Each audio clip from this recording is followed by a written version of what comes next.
Hey everyone, welcome back to my channel Saraswati লাইফস্টাইলে তোমাদের সবাইকে স্বাগতম আর অনেক অনেক ভালোবাসা জানিয়ে আজকের ভিডিওটা আমি স্টার্ট করছি। তো দেখো এখন বাজে দুপুর 2টো আর আমি শাড়ি টাড়ি পরে রেডি হয়ে গেছি, কারণ আমি হঠাৎ করে যাচ্ছি বাপের বাড়ি। তো কি কারণে যাচ্ছি না যাচ্ছি চলো যেতে যেতে সব ক্লিয়ার করছি। তো দেখো এখানে এই যে আমি, শোভন আর আমার বর তিনজনে যাচ্ছি। তো দেখো এখানে রেডি হয়ে গেছি আর শোভনকেও রেডি করে নিয়েছি। এই যে দেখো রেডি হয়ে বেরিয়ে পড়েছি। তো যাব আমরা এখান থেকে মোড় অবধি যাব টোটো করে, তারপর ওখান থেকে যাব বাসে করে। তো তারপরে ওখানে বাস থেকে নেমে দাদাকে ফোন করব, দাদা আমরাকে নিয়ে যাবে। তো দেখো এই যে এখানে বের হচ্ছি। এখন বাজে দুপুর 2:20 আর 2:30টার দিকে বাসটা বটে। তো যেতে আমাদের একটুখানি সময় লাগবে, 5 মিনিট হয়তো, তারপর ওখানে একটু দাঁড়াবো। তো দেখো এখানে সবার সঙ্গে দেখা করে নিলাম। আর এখন দুপুরবেলা হয়তো সবাই ভাত খাচ্ছে, তাই যে শোভনও দেখা করে নিল আর ওর পিসিমণিকেও টাটা দিচ্ছে, কারণ ওর পিসিমণি চলে যাবে দুর্গাপুর। ওর সঙ্গে আর আমার দেখা হবে না, ওর যেহেতু নার্সিং করে ট্রেনিং করছে এখন, তো ও চলে যাবে। তাই আমরা কাল আসবো, তো ওর সঙ্গে আর দেখা হবে না। তাই শোভনের যে ওখানে টাটা করে নিল। আর এই যে দেখো টোটো চলে এসছে, তাই আমরা টোটোর মধ্যে চেপে পড়েছি। এবার চলো বলি যে আমরা কি কারণে যাচ্ছি। তো আমরা যাচ্ছি আমার বৌদিকে সাদন্য খাওয়াতে, আমার জেঠুর ছেলের বউ। তো জেঠুর ছেলের বৌমাকে এই যে আমরা যাচ্ছি সাদন্য খাওয়াতে। সবাই খাইয়ে চলে গেছে, তো আমরা বাকি ছিলাম, তো সেই জন্য আমরা হঠাৎ করে যাচ্ছি। তো এই দেখো আমরা মোড় পৌঁছে গেছি, টোটোর থেকে নেমে গেছি। আর শোভন এখানে দেখো বাস ধরার জন্য দাঁড়িয়ে আছে, প্রচণ্ড জেদ করছে যে ওই ঠান্ডাগুলো আমি খাবো।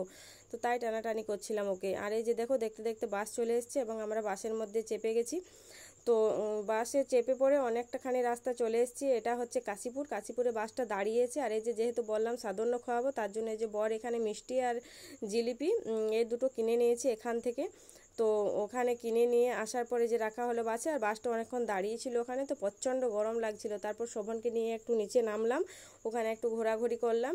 তারপরে যে বাস ছেড়ে দিয়েছে, এটা হচ্ছে ইন্দ্রবিলের জায়গা। ওখানটা দিয়ে ওখানে না একটা অনেক বড় ঘটনা ঘটেছে। সরু রাস্তার মধ্যে একটা বাস ওখানে আটকে ছিল, তো এই বাসটা পার হচ্ছিল না। তো সেখানে অনেক কষ্ট করে ওখান দিয়ে বাসটা পার করেছে, অনেকটাই কাটান ওখানে, অনেকটাই ফাড়ো গেছে ওখানে।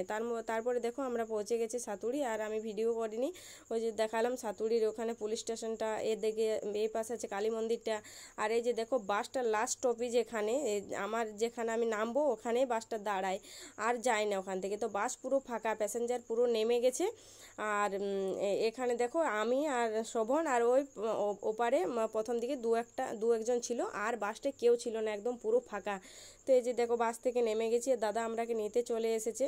তো আমি আর শোভন প্রথমে যাচ্ছি, দাদা বললো যে তোরা দিয়ে আসি, তারপর আমার বরকে আর ব্যাগপত্র জিনিসপত্রগুলো নিয়ে যাবে। তারপর দেখো চলে এসেছি। আর না এসে পরে এত ঝড় জল বৃষ্টি শুরু হয়েছে না, আর আমি কি করব না করবো, এই যে সবাইকে খাওয়াবো আর করবো, মাথা পুরো খারাপ হয়ে গেছে। তারপর ঝড় জল থামানোর পর 1 ঘন্টা আবার বসেছিলাম। তারপরে যে দেখো আমরা রান্নাবান্না শুরু করে দিয়েছি, যেহেতু অনেকটা রাত হয়ে গেছে।